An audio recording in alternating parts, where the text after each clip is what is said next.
Noite. Nosso grupo é formado por Maria Eduarda Caseira Jimenez, que sou eu, Vinícius Guimarães de Carvalho e Vitória Molina Queiroz. O trabalho é da disciplina de Computação Aplicada em Engenharia de Produção, do professor Tiago Gonçalves, e o tema é Análise Multivariada de Dados, e vamos tratar da Lei de Newcomb-Benford. Bom, a Lei de Newcomb-Benford vai sempre analisar o primeiro dígito e fazer análises a partir dele. Pode ser em duplas, mas vai ser sobre ele. Bom, os matemáticos descobriram que podemos sempre inferir muita coisa sobre dados, principalmente financeiros, a partir da análise do primeiro dígito. No caso desses números, esses são os primeiros dígitos. O primeiro dígito sempre é o dígito mais à esquerda. E não importando quantos dígitos a variável tenha na parte inteira. Quando solicitamos a uma pessoa que nos diga qual a probabilidade associada para um primeiro dígito de um conjunto de números, em geral ela deve fornecer intuitivamente o valor de 1/9, pois temos o valor de 1 a 9. E seria essa a mesma probabilidade de ocorrer para cada um.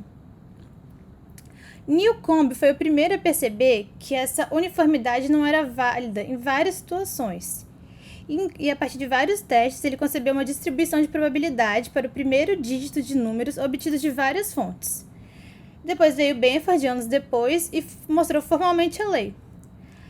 Logo, a lei de Benford é a forma como conhecemos atualmente a distribuição de probabilidade do primeiro dígito de números de conjunto de dados. Afinal, o que é uma distribuição? A partir de uma distribuição, a gente consegue inferir muita coisa sobre um conjunto de dados. Uma distribuição é uma área na qual existe a probabilidade de um evento ocorrer, ou de se encontrar valores naquela área. Numa distribuição, a gente consegue ver a mediana, os quartis, para a cauda e o desvio padrão, encontrar várias questões estatísticas que são importantes para analisar nossos dados. Na distribuição normal, como nessa da foto, os valores mais próximos à média têm maior probabilidade de ocorrência. Bom, na análise do primeiro dígito, quando valores, por exemplo, valores são colocados aleatoriamente, como esses aqui que eu coloquei, 1, 2, 3, 4, 5, 6, 7, 8, 9. Sem ser algo pesquisado na natureza, algo que existe comprovadamente. Nós temos 9 dígitos. Teoricamente, a probabilidade de cada um ocorrer seria de 11%. Com dados aleatórios, que são funções do acaso, a tendência é deles terem mais simetria, serem mais simétricos. Em situações reais, já é um pouco diferente, e é isso que Newcomb e Benford vieram provar. Por exemplo, a sequência de números de Fibonacci, 1, 2, 3, 5, 8, 13 e 20. Ou outros exemplos reais, áreas de superfície de rios, constantes físicas, número de páginas de livro de matemática, tamanho de população de um determinado país, resultado de uma eleição. São números reais que existem, não são números aleatórios. E o que a gente faz? A gente pega o primeiro dígito de cada número, considerando da esquerda para a direita, e contamos a sua frequência de aparição. Nesse caso da frequência de Fibonacci, a gente demonstra a frequência relativa para o primeiro dígito dado por essa tabela. E a gente consegue perceber a porcentagem do número 1, do número 2, do número 3, do número 4, até chegar a 100%.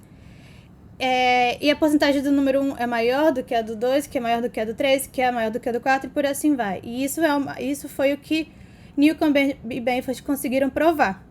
Que o número 1 ele vai aparecer mais vezes, e o 2 vai aparecer mais vezes que o 3, e por assim em diante.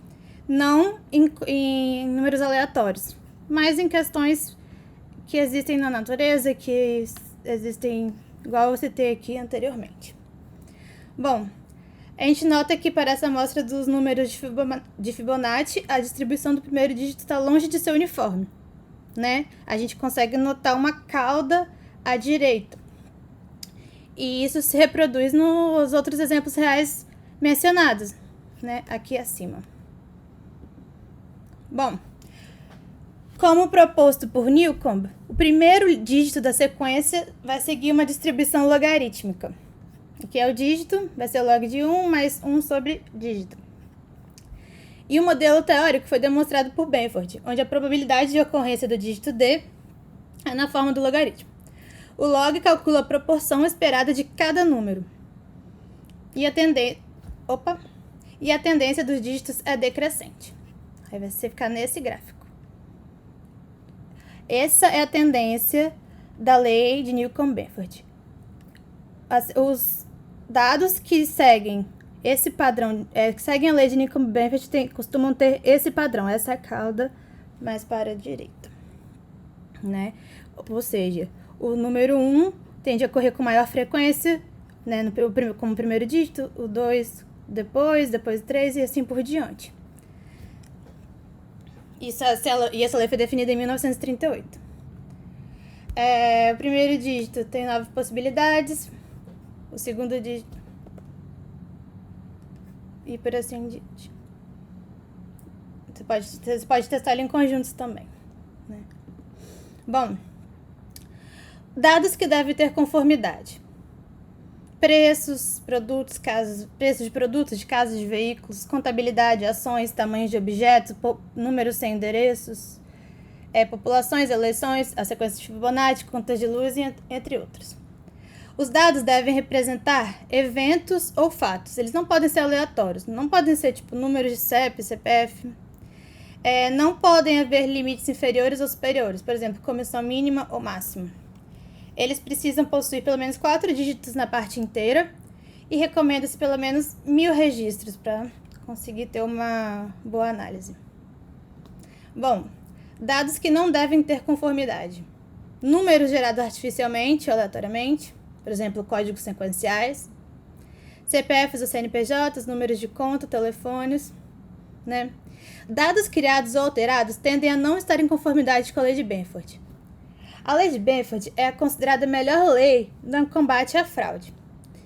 Temos uma distribuição esperada e, a partir de então, veremos a distribuição que teremos nos dados, depois de aplicar a lei de Benford e metrificarmos.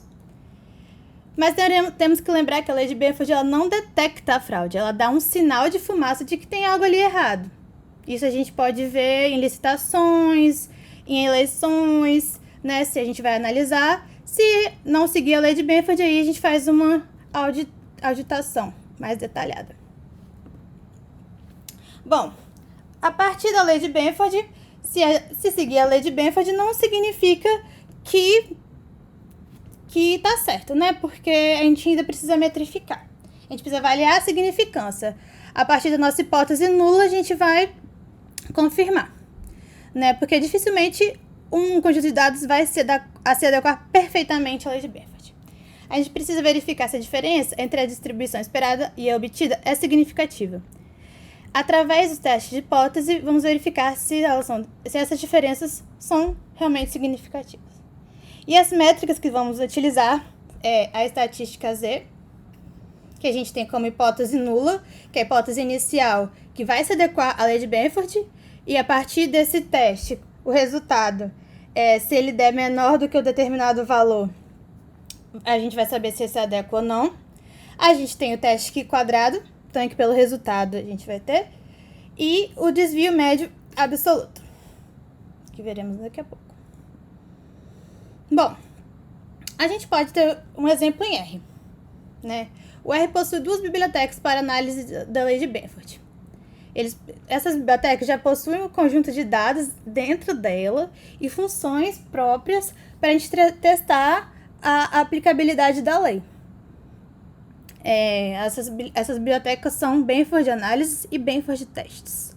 Vamos mostrar rapidinho como que é? Eu vou copiar aqui e vou abrir o meu RStudio. Não vou abrir aqui tudo não. Deixa eu só aqui. Vou fazer um script. Vou colar aqui. Dar um nome. Opa. Errei. Vamos lá. Benford.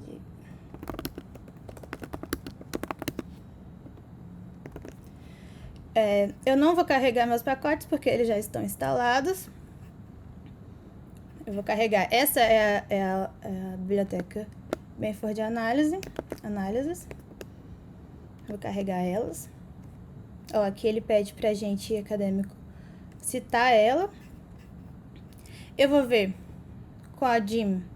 Ó, esse dado aqui, Corporate Payment, ela já vem dentro da biblioteca. Ela já vem dentro da Benford Análises. Ela vai falar sobre cartões de crédito, pagamento de cartões de crédito. Então, a gente não precisa baixar nenhum dataset. Bom, baixamos. E vamos ver a estrutura dos dados.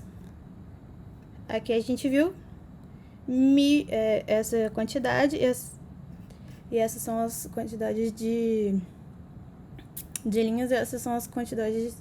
Não, essas são as colunas, essas são as linhas. Vamos ver os primeiros. Ó, temos as 4 colunas aqui. Esse é o valor da fatura, que é o que nos interessa, o amount, né? Vamos ver, fazer a sumarização. Ó, o valor mínimo da fatura é negativo, o valor máximo é muito alto e a mediana é muito baixa. Então, a gente consegue imaginar como é a nossa curva, mais ou menos. Vamos agora instanciar, fazer um teste. E esse aqui já é uma função que já está dentro dessa biblioteca. A gente vai pegar nossos dados, pegar a nossa coluna e vamos instanciar. Então, vamos ver. Isso ele conseguiu criar vários... A gente consegue ver que ele criou vários objetos. Ó, data, SO data, BFD. Eu quero ver o BFD. Mas eu quero ver ele bonitinho. Então,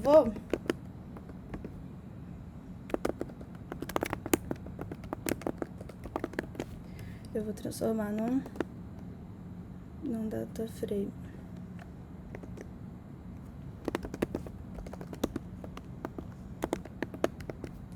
Eu vou transformar num data frame.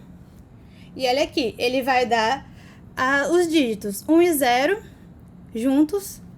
Conseguimos ver a distribuição. Então, a gente consegue ver que 1 e 0 e a distribuição de Benford. A gente consegue ver que a distribuição de 1 e 0 é maior do que a de 1 e 1, 1 e 2, 1 e 3, 1 e 4. Entendeu? Então, basicamente, não é simples assim. Então, vou salvar que já está salvo. Vamos voltar para a nossa apresentação. O problema da engenharia de produção escolhido foi a avaliação da qualidade do resultado de pesquisas eleitorais. Como sabemos, utiliza-se muito a questão da lei de Benford para avaliar resultados de eleições, porque isso fraudes. A lei de Benford é uma das melhores leis para se medir fraudes. Então, a gente consegue, com ela, avaliar. Então, a gente escolheu esse artigo que vai avaliar a qualidade dos resultados, né? E qualidade é totalmente ligada à engenharia de produção. É um trabalho de um estudante de engenharia de produção da Universidade de São Paulo, da Escola Politécnica, e de um departamento de estatística. Bom, cada vez mais sabemos que o setor de pesquisa de mercado e de opinião vem se tornando para o engenheiro de produção um campo de trabalho emergente. Essa informação pode ser constatada com as inúmeras propostas de estágio e emprego oferecidas aos alunos de graduação na área de produção. Palavras como empate técnico, amostras representativas, erro, nível de confiança, pesquisa qualitativa e etc. são comuns nas pesquisas eleitorais. Neste contexto, inúmeros são os erros e contradições entre os institutos de pesquisa, que passaram desapercebidos do grande público, ou, na melhor das hipóteses, serão justificados com argumentos descabidos. Todo este cenário exige que o engenheiro de produção agregue mais esta área de conhecimento ao seu currículo, devido às capacidades e habilidades que possui. A área da qualidade, mais a estatística, tem muito a agregar nisso. E o engenheiro também. A lei de Benford pode ser utilizada para analisar fraudes em eleições, e é o que vamos ver nesse caso. Bom, vamos utilizar um exemplo em Python. Com Python, o Python ele não vai, nesse caso, não vai nos fornecer, que nem o R, bibliotecas próprias para a lei de Benford. Mas o Python ele tem bibliotecas muito completas também para análise de dados, gráficos e tal. Então a gente já consegue utilizar ele muito bem. A gente vai usar bases de dados demográficos e de votação, de eleição,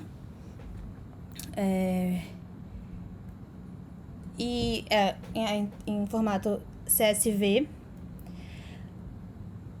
que leremos a partir do GitHub, utilizando o Pandas, né? Vamos analisar a possibilidade de ter ocorrido fraude, vai ser nossa hipótese nula. Nossa hipótese nula é que ele que está de acordo com a lei de Benford, ou seja, que não teve fraude. A gente vai ver se está de acordo com a lei de Benford. As bibliotecas que nós vamos usar é o IPython, Pandas, NumPy, Matplotlib e a Seaborn. Vamos utilizar o Jupyter Notebook para conseguirmos visualizar bem e organizar os resultados do nosso relatório. É uma base de dados de uma eleição que é muito polêmica, que é utilizada para várias análises na internet. Então, vamos ver se realmente houve ou não houve fraude. Né? Então, a gente vai testar segundo a lei de Benford, que, segundo as literaturas utilizadas para esse trabalho, é a melhor lei para constatar fraudes, detectar, né? Bom, vamos abrir.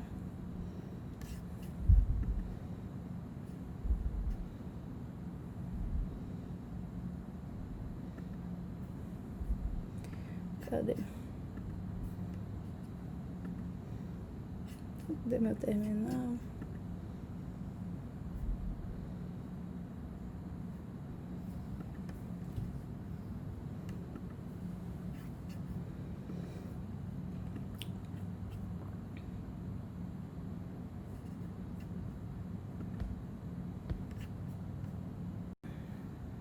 Então, retomando, nós vamos continuar com o nosso exemplo em Python, né?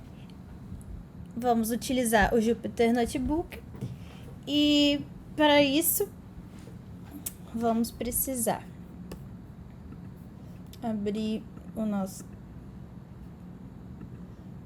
terminal.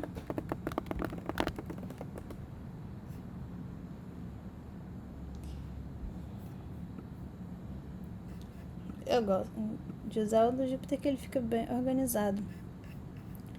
Dá pra fazer as coisas bem interativas.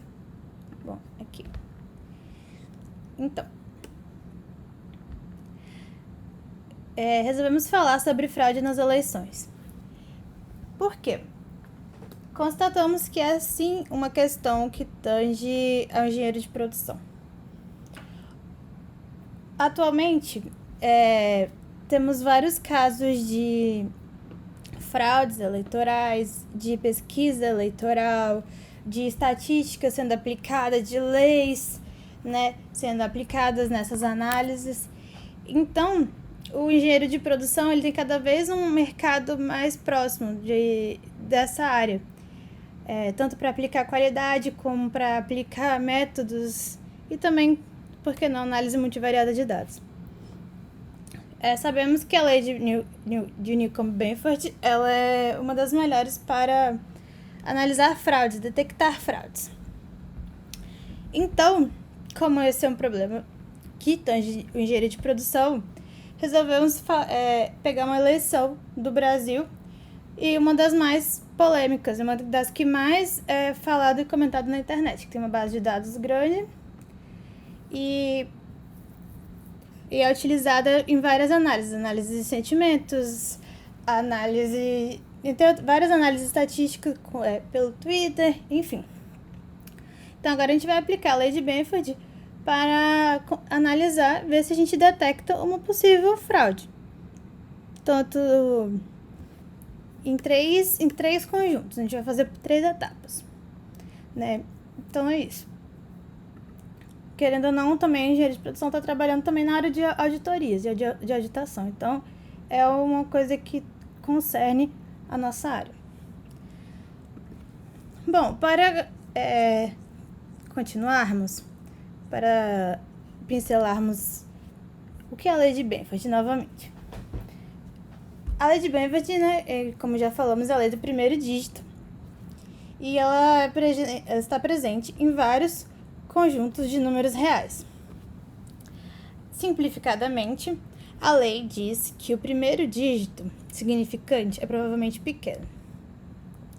Matematicamente, a lei de Benford diz que a probabilidade da ocorrência do dígito n na primeira posição em um conjunto de números segue a seguinte equação, que é o log, né? Como a gente já citou. E essa é a cara da distribuição de frequência, né? Dos dados que seguem a lei de Benford. Restrições. Apesar de vários conjuntos de dados seguirem essa distribuição, existem algumas condições. Os dados devem abranger várias ordens de magnitude de maneira relativamente uniforme. Flutuações multiplicativas geram essa distribuição, sequência de produtos de probabilidades. Bom, aplicando a lei de Benford. Vamos aplicar a lei...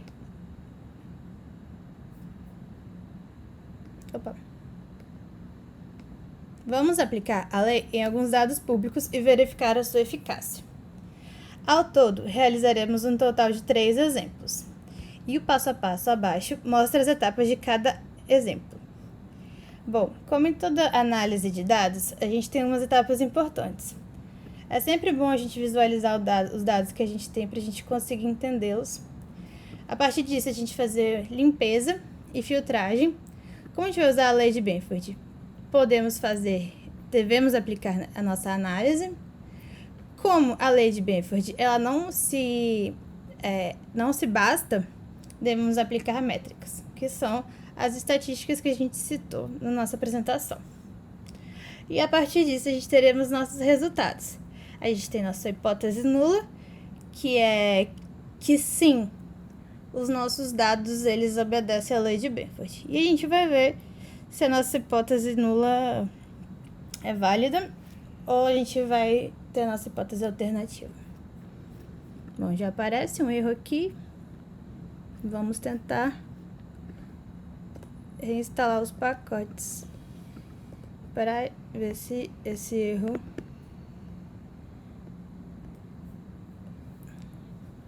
às vezes demora um pouco porque tivemos um problema de internet aqui.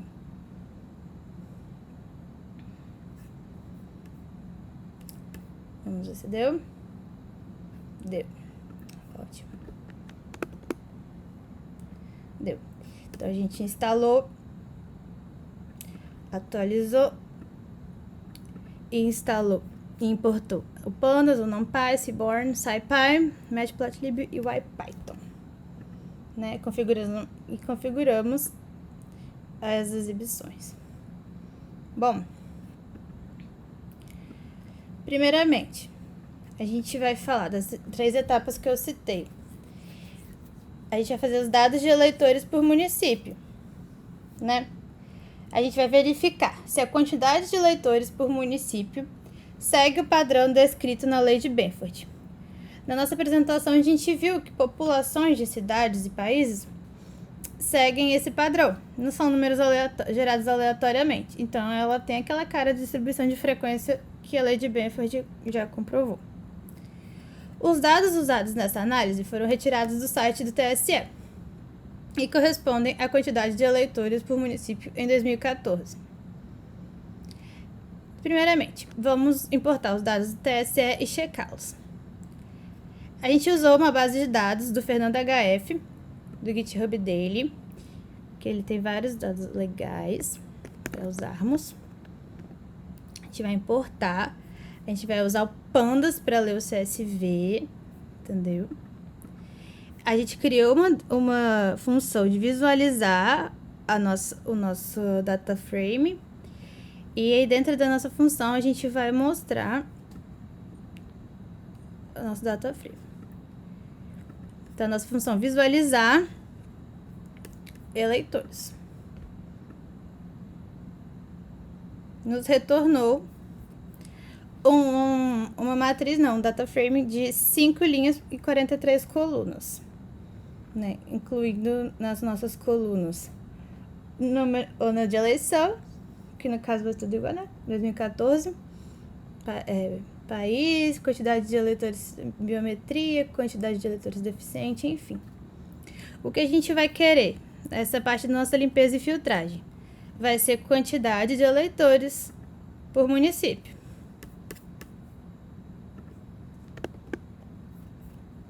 O que a gente fez aqui? A gente definiu uma função, filtrar e limpar. A gente passou como parâmetro a nossa matriz e essa coluna que a gente quer. E ela vai filtrar e limpar os dados, ela vai filtrar nossa coluna, né, e instanciar para nossa coluna para nosso data frame só a coluna que a gente deseja.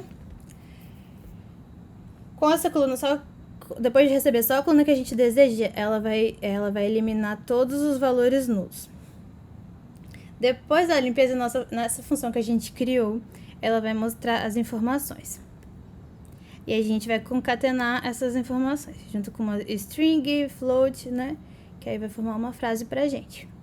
E aqui a gente consegue ler que a gente aplicou nossa função, né?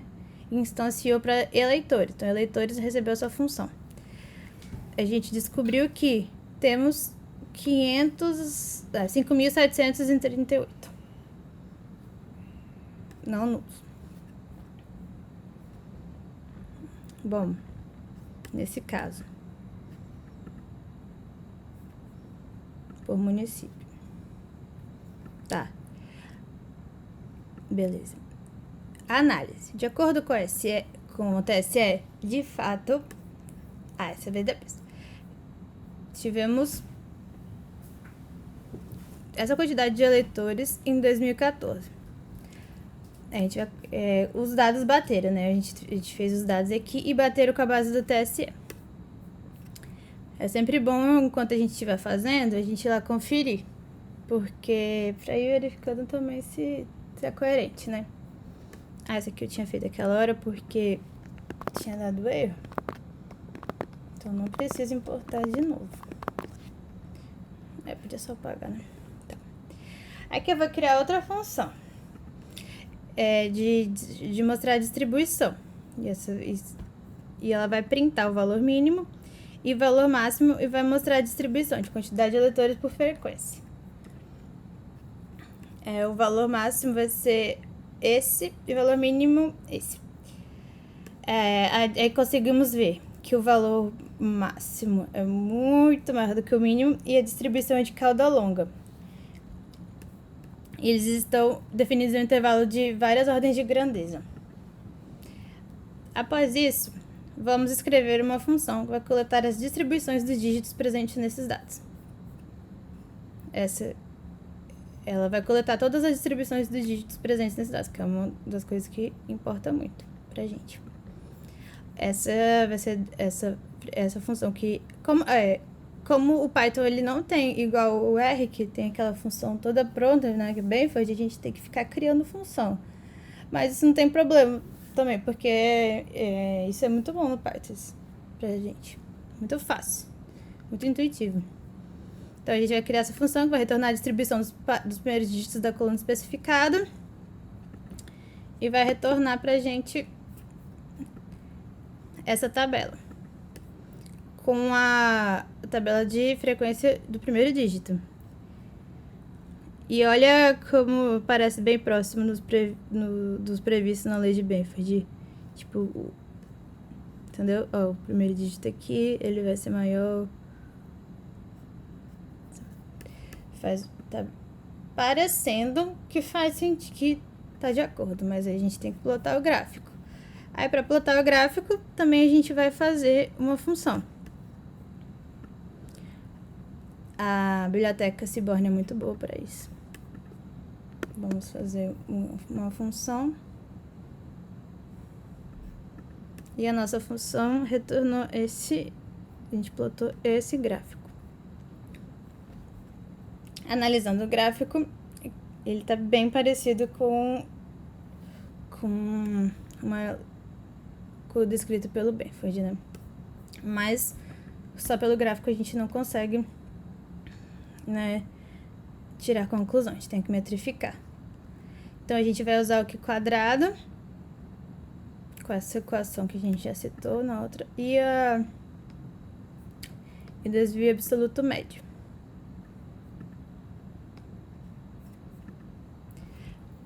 Então vamos lá.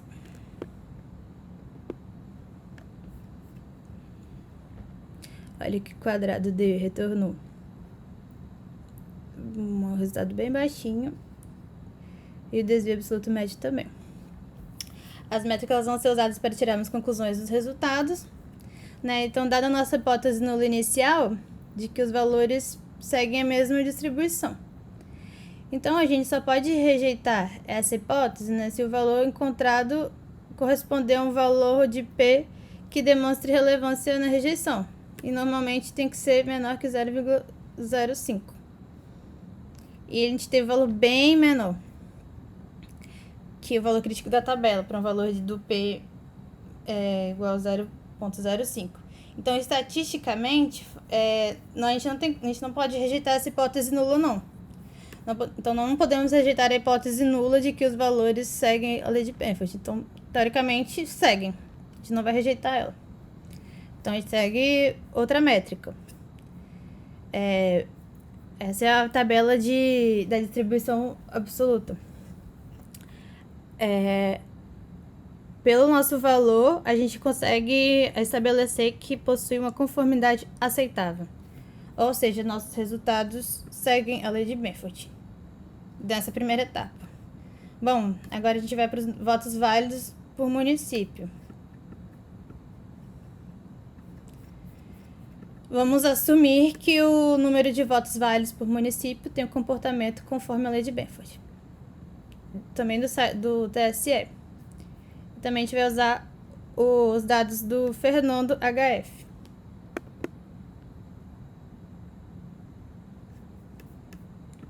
Essa tabela também tem valores bem legais. Votos válidos. A gente analisou e viu que não tem nenhum valor nulo. Então a gente já vai pegar a nossa coluna de interesse, que é o de votos válidos. E vamos mostrar na nossa distribuição.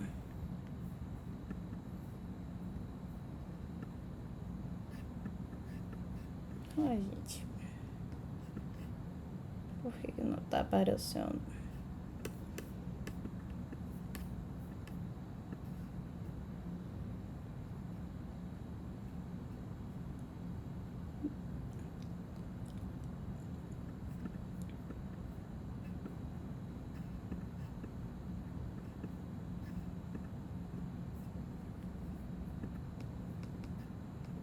A função foi definida, mas não está aparecendo aqui nessa parte.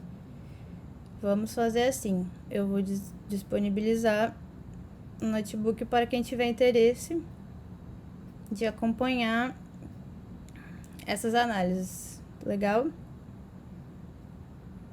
Porque aqui, ela foi definida.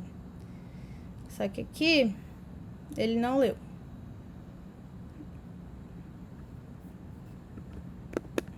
Enfim. Vamos continuar. Eu distribuo. A gente vai continuar com a coluna da frequência e plotando os gráficos. Olha como ficou. Nosso resultado tinha dado que os valores possuíam a distribuição de cauda longa e intervalo grande também. Então, a gente calculou a frequência e plotou o gráfico. Então, deu esse resultado. Também parece seguir a lei de Benford, que nos permite calcular as métricas. Olha, foi um pouco maior o nosso Q quadrado. E o outro também. Porém, ainda está baixo. Não permite a rejeição da hipótese nula. Ainda está aceitável e ainda continua seguindo a lei de Benford. Agora, cadê a data? Dados dos votos nominais por candidato. Agora a gente vai analisar quantos votos cada candidato recebeu. Porque até agora a gente estava implementando a lei em resultados essencialmente demográficos. Mas agora a gente vai aplicar diretamente em números que geraram os resultados das eleições. Dessa vez, o conjunto de dados sendo analisados é o número de votos válidos para cada candidato por município, no segundo turno, que foi o que elegeu um dos dois, né? Quer dizer, uma pessoa só. Como temos 2 candidatos, vamos ter 2 conjuntos de dados. Mais uma vez, continua do mesmo passo a passo, utilizando o mesmo dataset, dataset também do Fernando HF, que tem vários datasets legais, vale a pena conferir. Vamos importar, utilizando o Pandas. E printar os votos que o Aécio recebeu. Por UF, município. E agora, os da Dilma.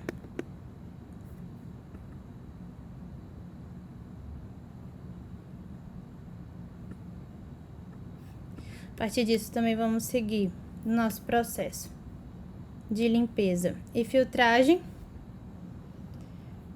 Votos nominais, quantidade de votos válidos para o candidato. Vamos filtrar os dados, né? E após o filtro, a gente vai instanciar Aécio com a nossa função criada lá em cima e a coluna que a gente acabou de escolher, né? Vamos lá.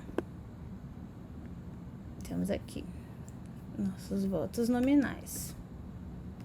E fazer o mesmo para Dilma. Já tá aqui também. Bom, a gente pegou os dados da imprensa do G1 e os votos, a quantidade de votos bateu.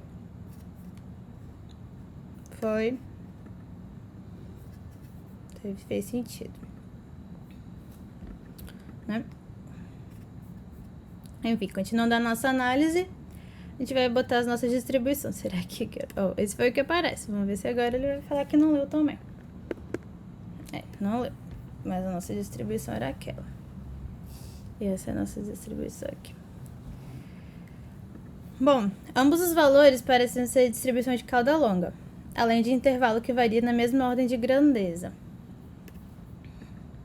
Foram próximos, né? Foram resultados próximos. Por isso que deu pano para manga para várias discussões até hoje. Muita gente fala que teve fraude, muita gente defende que não teve. Então, vale a pena a gente testar.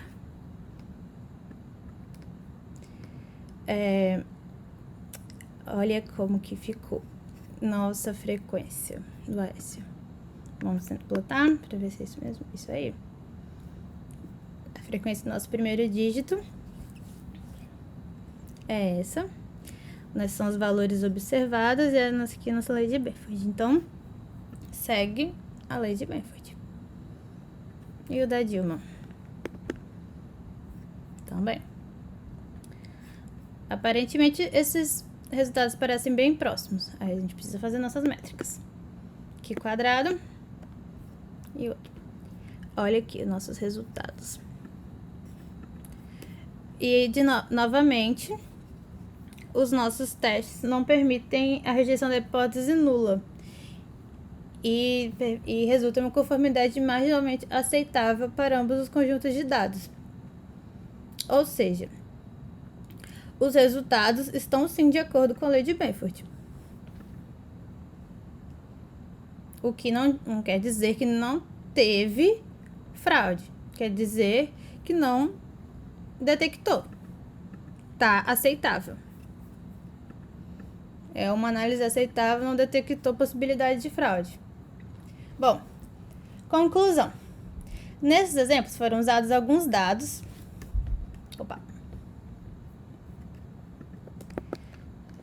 Alguns dados das eleições brasileiras de 2014 para verificar a presença da lei de Benford nesses números. Outros valores poderiam ser utilizados, como os votos nulos ou brancos. Então, nos dados utilizados, nenhuma distribuição se mostrou fora do esperado. Concluímos, aparentemente, a partir da nossa lei de Benford e das métricas estatísticas aplicadas, que não houve fraude.